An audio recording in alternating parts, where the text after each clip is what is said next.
Hello everyone, আজ প্রায় অনেক দিন পর আমি আর মা রেডি হয়ে বেরিয়ে পড়েছি মায়ের সাথে মায়ের মামার বাড়ি যাওয়ার জন্য। অনেক দিন বলাটা ভুল হবে, প্রায় অনেক বছর পর যাচ্ছি আজ মায়ের সাথে মায়ের মামার বাড়ি। আর ওই দিকের পরিবেশটা না খুব সুন্দর, একদম শান্ত। আর ঝিমাদিদাদের বাড়িতে গিয়ে দেখি ঝিমাদিদাদের উঠোনে এত ফুলের গাছ হয়েছে, ওখানে অনেক গল্প করেছে আর অনেক ফুলও নিয়ে এসেছি। আর সেখানে পায়েসও খেয়েছিলাম, খাবারের ভিডিওটা নেওয়া হয়নি বাট এটা নিয়েছি। আর বাড়ি ফেরার পথে না একটু গঙ্গার ঘাটে ঘুরতে গিয়েছিলাম।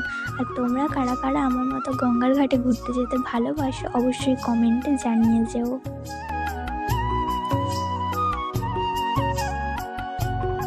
এখানে ঘোরা কমপ্লিট করে আমরা চলে আসি একটা ঠাকুর মন্দিরে, ঠাকুরের দর্শন করে বাড়ির দিকে। আর তোমরা যারা যারা আমার ভিডিও দেখো বাট সাবস্ক্রাইব করো না, তাদেরকে বলছি তোমরা সবাই প্লিজ সাবস্ক্রাইব করে আমাকে 100 ফ্যামিলি কমপ্লিট করে দাও।